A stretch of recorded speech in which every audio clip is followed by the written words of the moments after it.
আল্লাহ তাআলা বলে, বান্দা শোনো, মৃত্যুর যন্ত্রণা সত্য সত্যই আসবে, যেটার থেকে তুমি নিজেকে পলায়ন করছিলে, মরতে তুমি কখনোই চাচ্ছিলে না, কিন্তু এটা শুনে নাও, যে মৃত্যু তুমি কখনোই চাও না, সেই মৃত্যুর যন্ত্রণা তোমার আসবেই আসবে।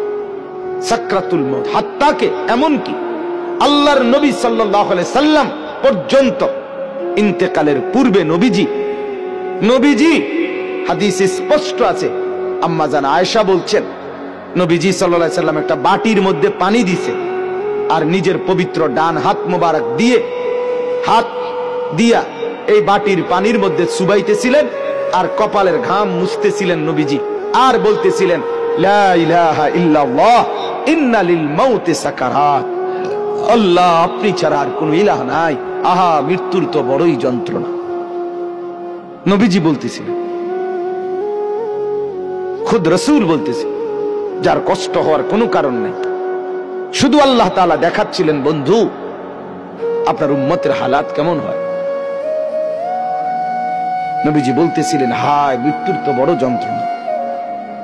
হযরত ফাতেমা রাদিয়াল্লাহু তাআলা আনহা, ওই হাদিসে আছে, ফাতেমা রাদিয়াল্লাহু তাআলা আনহা তখন কাঁদতেছিলেন, নবীজির মেয়ে, আর কাঁদতে কাঁদতে বলতেছিলেন, ওয়া কারাবাহ ইয়া আবাতা, আরবীয় আফসোসের বাক্য, হায় আমার আব্বা, না জানি আপনার কি কষ্ট হচ্ছে।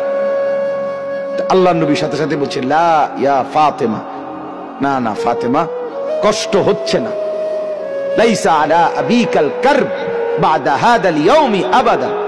সুবহানাল্লাহ। বললেন নবী, ফাতেমা শোনো, আজকে তোমার বাবার জিন্দেগীর কষ্ট সমাপ্ত হচ্ছে, আজকের পরে আর তোমার বাবার কোনো কষ্ট থাকবে না। 23 বছর আমি দিবা নিশি মেহনত করছি, কষ্ট করছি, কাঁদছি, চোখের পানি ফেলছি, পাথরের আঘাত সয়েছি, পেটে পাথর বেঁধেছি, ক্ষুধার কষ্ট, দান দান শহীদ করেছি, সারা দেহ রক্তাক্ত হয়েছে, আমার অনেক কষ্ট হয়েছে, ঠিক মতো ঘুমাই নাই, ঠিক মতো খানা খাই নাই, ঠিক মতো রাত্রিতে বিশ্রাম করি নাই, বিবিরে সময় দেই নাই, পরিবারকে সময় দেই নাই, কাউকে ঠিক মতো সময় দিতে পারি নাই, কিছুই করতে পারি নাই দুনিয়ায়, বিশ্রাম, সুখ, আনন্দ, উপভোগ, শুধু মেহনতই করে গেছি, দিয়েই গেছি দাওয়াত, বলেই গেছি দুয়ারে দুয়ারে, দাঁড়ে দাঁড়ে, বার বার বার বার বার বার বার বার।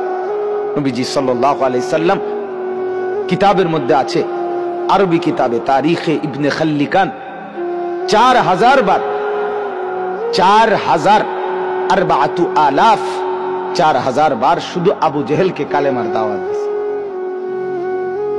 বুঝে ধরে মিয়া, রাসূল সাল্লাল্লাহু আলাইহি সাল্লামকে চিনলেন তো নাই, অনর্থক ভালোবাসার এক অভিনয় করছি আমরা।